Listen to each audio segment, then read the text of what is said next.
दोस्तों नमस्कार। दोस्तों, पिछले 4 महीनों से देश का आईपीओ मार्केट सूखा पड़ा है। आखिरी बार मार्च में एसबीआई कार्ड्स का आईपीओ आया था। उसके बाद कोरोना महामारी की वजह से मार्केट में भारी गिरावट आई, भारी उतार चढ़ाव आया, लॉकडाउन लगा, फिर अनलॉक हुआ। हालांकि इन 4 महीनों के दौरान कई कंपनियों को आईपीओ लाने की मंजूरी मिली, लेकिन किसी ने हिम्मत नहीं दिखाई आईपीओ लॉन्च करने की। अब जुलाई में रोसारी बायोटेक आईपीओ ला रही है। तो इस एपिसोड में हम रोसारी बायोटेक के आईपीओ की डिटेल्स की बात करेंगे। इसके अलावा आईपीओ क्या होता है, आईपीओ में कौन कौन निवेश कर सकता है और इसमें निवेश करने की क्या प्रक्रिया है, इन सब बातों की चर्चा करेंगे। तो चलिए सबसे पहले बात कर लेते हैं रोसारी बायोटेक के आईपीओ की। तो आईपीओ 13 जुलाई से लेकर के 15 जुलाई तक खुलेगा। मतलब 13 जुलाई से लेकर के 15 जुलाई के बीच आपको इसमें बोली लगानी है। इसका प्राइस बैंड 423 रुपये से लेकर के 425 रुपये प्रति शेयर तय की गई है। आईपीओ से कंपनी 500 करोड़ रुपए जुटाएगी। एक लॉट 35 शेयरों का होगा, यानी इसमें निवेशक कम से कम 35 शेयरों के लिए बोली लगाएंगे। खुदरा निवेशक 2 लाख तक निवेश कर सकते हैं। निवेशकों को कम से कम 35 गुने 423 यानी 14,805 रुपये की बोली लगानी होगी और अधिक से अधिक 35 गुने 425 यानी 14,875 रुपये की बोली लगानी होगी। यानी कम से कम 14,805 रुपये निवेश करना होगा और अधिक से अधिक 14,875 रुपये निवेश करना होगा। आईपीओ का book running lead manager axis capital और आईसीआईसीआई सिक्योरिटीज है। आईपीओ से होने वाली आय का इस्तेमाल परिचालन पूंजी की जरूरतों को पूरा करने और कुछ कर्ज चुकाने के लिए कंपनी करेगी। शेष रकम का इस्तेमाल सामान्य कारपोरेट आवश्यकताओं को पूरा करने के लिए किया जाएगा। कंपनी के शेयर बीएसई यानी बॉम्बे स्टॉक एक्सचेंज और एनएसई यानी नेशनल स्टॉक एक्सचेंज, जो देश के शेयर बाजार हैं, उन पर लिस्ट होंगे। अगर रोसारी बायोटेक कंपनी के बारे में बात की जाए तो यह एक स्पेशलिटी केमिकल कंपनी है जो कि कपड़ा, पशुपालन, मुर्गी पालन और एफएमसीजी के लिए अलग अलग प्रोडक्ट तैयार करती है।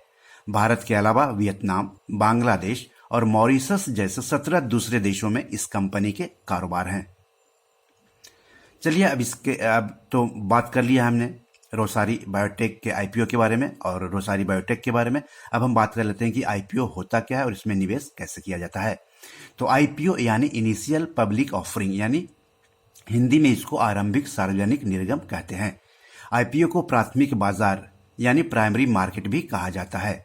शेयर बाजार को सेकेंडरी मार्केट कहते हैं, जहां पर शेयरों की खरीद बिक्री होती है। जब शेयर बाजार में सूचीबद्ध यानी लिस्ट होने से पहले कोई कंपनी फंड यानी पैसा जुटाने के लिए सार्वजनिक तौर पर अपने शेयर बेचने की पेशकश करती है तो इसे आईपीओ कहा जाता है। यानी यही पहली पेशकश आईपीओ कहलाती है, जिसके बाद कंपनी शेयर बाजार में लिस्ट होती है और उसके बाद फिर बाजार भाव पर ट्रेड होती है कंपनी के शेयर। आईपीओ में नए पुराने सभी खुदरा निवेशक, म्यूचुअल फंड्स, इंश्योरेंस कंपनियां, डीआईआई यानी डोमेस्टिक इंस्टीट्यूशनल इन्वेस्टर्स, एफआईआई यानी फॉरेन इंस्टीट्यूशनल इन्वेस्टर्स यानी विदेशी निवेशक जिसको कहते हैं, और डीआईआई जिसको घरेलू निवेशक कहते हैं, क्यूआईबी यानी क्वालिफाइड इंस्टीट्यूशनल बायर्स शेयर खरीद सकते हैं। आईपीओ 3 से 4 कारोबारी दिनों के लिए खुलता है। आईपीओ के लिए प्राइस बैंड तय किया जाता है। निवेशकों को प्राइस बैंड पर शेयर खरीदने के लिए बोली लगानी होती है। प्राइस बैंड से बाहर की कीमत पर बोली लगाने पर सिस्टम उस बोली को स्वीकार नहीं करती है, यानी बोली अमान्य मानी जाती है। निर्धारित समय में बोलियां मिलने के बाद आईपीओ का इश्यू प्राइस तय होता है। उसके बाद बोली लगाने वाले योग्य निवेशकों के बीच शेयरों का आवंटन किया जाता है। उसके बाद कंपनी अपने शेयर को शेयर बाजार यानी बीएसई या एनएसई या दोनों पर लिस्ट करती है।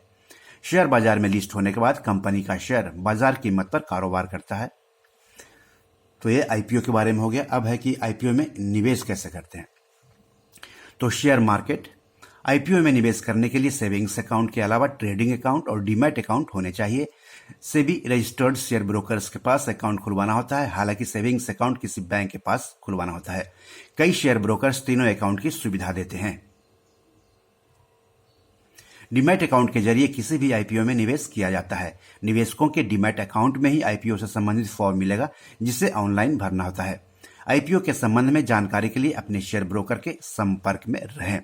तो दोस्तों, ये रही रोसारी बायोटेक के आईपीओ की पूरी जानकारी। आईपीओ क्या होता है और आईपीओ में निवेश कौन करता है, कैसे किया जाता है, इसके बारे में जानकारी। तो आज इतना ही। नमस्कार।